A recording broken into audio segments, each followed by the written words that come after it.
আসসালামু আলাইকুম। বাংলাদেশ বেতার, রাজশাহী। স্থানীয় সংবাদ পড়ছি নূরজাহান বন্যা। নৌ পরিবহন এবং শ্রম ও কর্মসংস্থান উপদেষ্টা ব্রিগেডিয়ার জেনারেল অবসরপ্রাপ্ত ড এম সাখাওয়াত হোসেন আজ রাজশাহীতে জাতীয় পেশাগত স্বাস্থ্য নিরাপত্তা বিষয়ক গবেষণা ও প্রশিক্ষণ ইনস্টিটিউটে শ্রম অধিদপ্তরের কর্মকর্তা কর্মচারী ও ট্রেড ইউনিয়ন নেতাদের সাথে মতবিনিময় এবং শ্রমিকদের মাঝে চেক হস্তান্তর করেছেন। এ সময় শ্রম ও কর্মসংস্থান উপদেষ্টা বলেন, কারখানা ভালোভাবে চলার কারণে 7 থেকে 8% রপ্তানি বেড়েছে। ভালো মালিকরা দেশে রয়েছেন, তারা শ্রমিকদের দেখভাল করছেন, ভালো ব্যবসা করছেন। শ্রমিকদের আন্দোলন নিয়ে তিনি বলেন, শ্রমিকদের দাবি দেওয়ার শেষ নেই, আন্দোলন করতেই পারে, যে কেউ তার দাবি নিয়ে রাস্তায় নামতেই পারে। শ্রমিক সংগঠনের নির্বাচন নিয়ে তিনি বলেন, একজন নির্বাচনে জিতলে সারা জীবন থাকতে চান, যা এর আগে স্বৈরাচার সরকারের সময় দেখেছেন। আশা করি এই প্র্যাকটিসগুলো চলমান থাকবে না। নির্বাচনের মাধ্যমে ভালো প্রতিনিধি উঠে আসার প্র্যাকটিস চালু হবে। এর আগে উপদেষ্টা একই ভবনের নিচতলার একটি সম্মেলন কক্ষে প্রধান অতিথি থেকে আন্তর্জাতিক এক কনফারেন্সের উদ্বোধন করেন। কলকারখানা ও প্রতিষ্ঠান পরিদর্শন অধিদপ্তরের কারিগরি এবং ইন্টারন্যাশনাল লেবার অর্গানাইজেশন এই কনফারেন্সের আর্থিক সহায়তা প্রদান করে। সম্মেলনটি দেশের সকল শ্রমখাত জুড়ে নিরাপদ ও টেকসই কর্মপরিবেশ গঠনের পথে একটি ঐতিহাসিক পদক্ষেপ হিসেবে বিবেচিত হচ্ছে। উদ্বোধনী অনুষ্ঠানে বিশেষ অতিথি ছিলেন শ্রম ও কর্মসংস্থান মন্ত্রণালয়ের সচিব AHM শফিকুজ্জামান। সম্মেলনে সভাপতিত্ব করেন কারখানা ও প্রতিষ্ঠান পরিদর্শন অধিদপ্তরের মহাপরিদর্শক ওমর মোহাম্মদ ইমরুল মোহসিন। পরে উপদেষ্টা বাংলাদেশ শ্রমিক কল্যাণ ফাউন্ডেশন আয়োজিত এক অনুষ্ঠানে 50 জন অসহায় শ্রমিকের মাঝে 29 লাখ টাকার চেক বিতরণ করেন।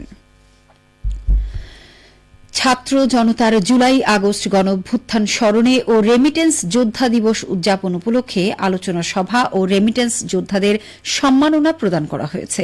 দুপুরে জেলা প্রশাসকের সম্মেলন কক্ষে অনুষ্ঠানে প্রধান অতিথি ছিলেন জেলা প্রশাসক মোহাম্মদ আব্দুল আওয়াল। অনুষ্ঠানে প্রবাসী কর্মসংস্থান ও রেমিটেন্স খাত পরিস্থিতি তুলে ধরা হয়। বক্তাগণ প্রবাসীদের বিভিন্ন সমস্যা তুলে ধরেন এবং সেগুলো সমাধানে পদক্ষেপ গ্রহণের ওপর গুরুত্ব আরোপ করেন। এ সময় নির্বাচিত স্থানীয় কয়েকজন রেমিটেন্স যোদ্ধাকে সম্মাননা স্মারক প্রদান করা হয়। অনুষ্ঠানে অতিরিক্ত জেলা প্রশাসক সোহেল রানা, সাদিয়া আফরিন, রেমিটেন্স যোদ্ধা ও তাদের পরিবারের সদস্য সহ অন্যান্যরা বক্তব্য প্রদান করেন। নাটোরে আজ জুলাইয়ের মায়েরা শীর্ষক সমাবেশ অনুষ্ঠিত হয়েছে। জেলা প্রশাসকের সম্মেলন কক্ষে অনুষ্ঠিত সমাবেশে সভাপতিত্ব করেন জেলা প্রশাসক আসমা শাহিন। সমাবেশে বক্তারা বলেন, জুলাই গণঅভ্যুত্থানে যারা জীবন উৎসর্গ করেছেন, কৃতজ্ঞ জাতি শ্রদ্ধা আর ভালোবাসায় সেসব শহীদদের স্মরণ করছে। সততা আর দায়িত্বশীল ভূমিকা পালনের মধ্য দিয়ে দেশকে এগিয়ে নিয়ে যেতে চাই। জুলাইয়ের মায়েদের মানসিক স্বস্তি প্রদান এবং শহীদ পরিবারের প্রত্যাশা পূরণে সরকার কাজ করে যাচ্ছে। আগামীতে করণীয় সবকিছুই করবে বলে বক্তারা আশা প্রকাশ করেন।